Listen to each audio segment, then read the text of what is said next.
Mayong adlaw nga Sabado, mga higala. Ania na sab ang atong bagong episode sa Maayong Balita sa Central Visayas.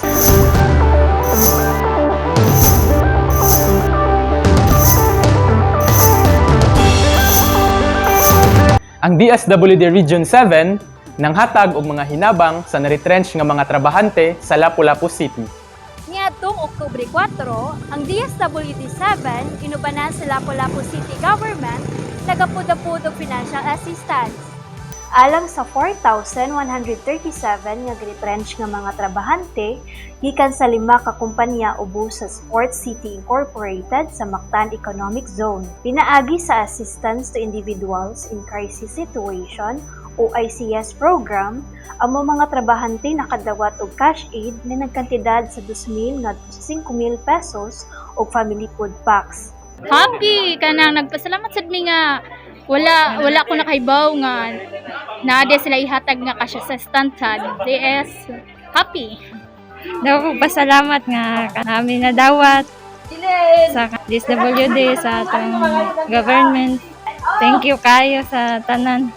Mapud sa DSWD, anaa sa 21 million pesos ang ilang gigahin alang sa financial assistance ug 2.3 million pesos usab alang sa family food packs. Kundi ini adtong Oktubre 3, una na silang naka-release og 427,620 pesos na kantidad sa financial assistance o family food packs ngadto sa 66 nga mga trabahante nga giretrench. Ang pagpanghatag sa hinabang pinansyal gipahigayon dito sa Hoops Dome, Lapu-Lapu City. Nga gipanguluhan nila DSWD Undersecretary for Inclusive and Sustainable Peace, Alan Tanhusay, DSWD Regional Director, Shelaine Marie Lucero, ug ubang mga opisyales sa Lapu-Lapu City Government. Alang sa Maayong Balita sa Cebu, ako si Beth Parcon. Gipasigarbo dito sa lungsod sa Valencia, Negros Oriental ang ilang culture o heritage. Kada Valencia man amo gina-promote most likely. So amo ra mag-encourage sa atong mga kaigsunan what's best in Valencia, among kultura nga naa dinhi makita mo guna nato, no?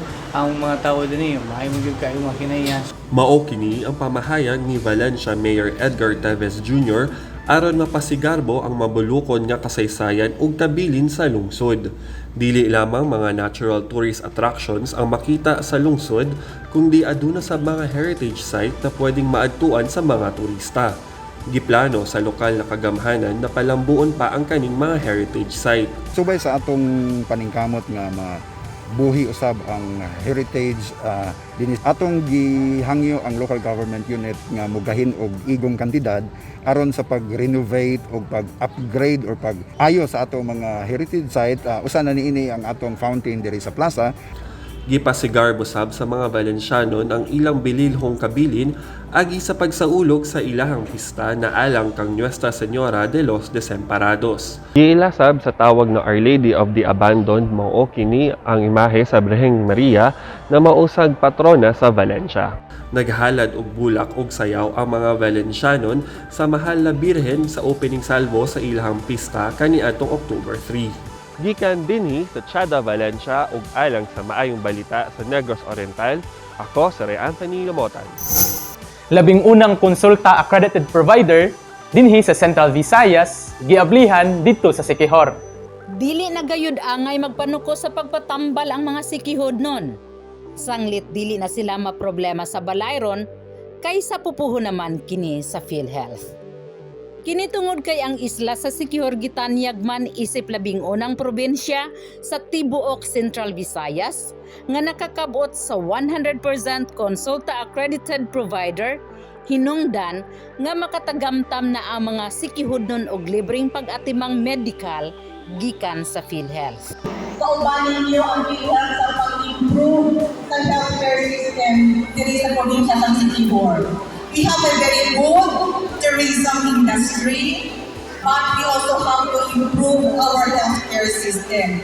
Kaya ang mga turista natin, kung something will happen, of course, maka-assure sila na they have a very good healthcare system dito sa probinsya ng Siquijor. Sigon sa konsultasyong sulit at tama nga programa sa PhilHealth, libre na ang pagkonsulta, mga tambal o pagpalaboratory sa mga sikihudnon nga miyembro sa PhilHealth kon mga katabang o yamot mga voluntaryong miyembro, mga gatrabaho sa gobyerno o sa pribadong ahensya, tunghaan o establisimento. Aron ang maong serbisyo matagamtaman, tungha lamang sa pinakaduol nga Rural Health Unit o ospital aron magparehistro sa tibok miyembro sa panimalay. Our medical needs sa itong mga katawan is all for free. Not as usual sa Davao at ibang bayar sa itong mga katawan. We are not perfect, yes, I know, we are not perfect, our hospital is not perfect, but we are really trying to improve day by day sa atong hospital. Alang sa maayong balita sa Siquijor, ako si Rizali Anding Calibo. Sa mga taga Bohol, aniya ang maayong balita alang kaninyo. Ang inyo bang LGU aktibo nga naningkamot aron matagan og kapanginabuhian ng mga kabataan ug kababayenan? Ang kakuwang sakita nga ikaabag alang sa panimalay, may kasagaran nga hinungdan sa away. Kay kung may kwarta pa, may katimbang na sa gasto sa pamilya. Dinis na tagbilaran sa pagkaorganisa sa mga kababayenan o kabatanunan nga wala sa eskwelahan, nakahukom ang mga sakop nga maghimog kapanarbahuan isip panginabuhian. Ang waste upcycling gikan sa heat-pressed plastic cellophanes, nakahipos na sa basura, sa mahimong plastic sheets may dugang pa silang kita. Kini karon magitumbok nga sundon sa mga kabataan sa tagbilaran nga wala sa eskwelahan. Ang mga kababayenan nga makaumao manahi ang city government na malit og makina pang sastre aron himuon ang usa ka production line sa garments factory. Ang City Government of Tagbilaran nag-implementar nining programa nga Bahon o Gabante sa bagong Asenso Livelihood Project. Diin, puro mga kababayenan ang nag-interest. Base sa survey, napili nila nga ang pagpanahi. Sa ilang gipili nga skills trainings and dressmaking and tailoring, dito pod nakuha ang konsepto diin si former City Mayor John Jesnelia nang hatag og mga uniform sa ang mga estudyante. So, nganong dili man ang mga taga-Tagbilaran ang mutahi? Uniporme sa mga buhatan o uniporme sa mga eskwelahan ang ilang gikontrata, manawat og bulk orders o kay gamit ang makina, paspas og mas daghan silang orders nga magama.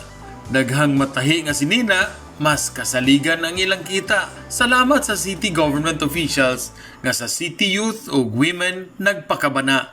Gikan diri sa Bohol alang sa maayong balita Central Visayas, kini si Ray Anthony Chu, PIA Bohol.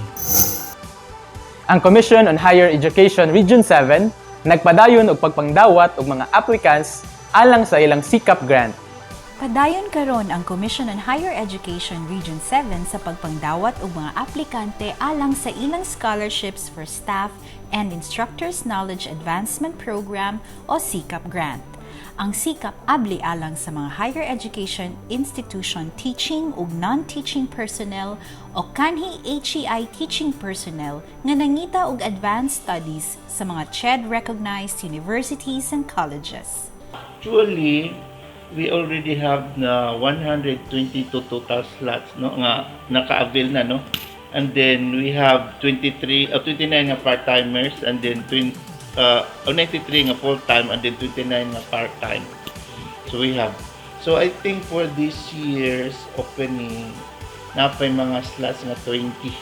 Subay niini giawag usab sa CHED ang mga qualified applicants nga mo-apply isip SICAP Scholar kung diin ang deadline sa application karong October 10. Para sa dugang detalye kabahin sa SICAP grant, bisitaha ang Facebook page ug website sa Commission on Higher Education. Alang sa maayong balita sa Cebu, ako si Rachel Nesha. Nalingaw ra ba mo sa atong episode today? Aduna ba mo'y nakatunan niini? Comment below sa istorya na inyong naganahan o mag-uban na punta alang sa maayong balita sunod simana. Alang sa dugang detalye, bisitaha ang musunod.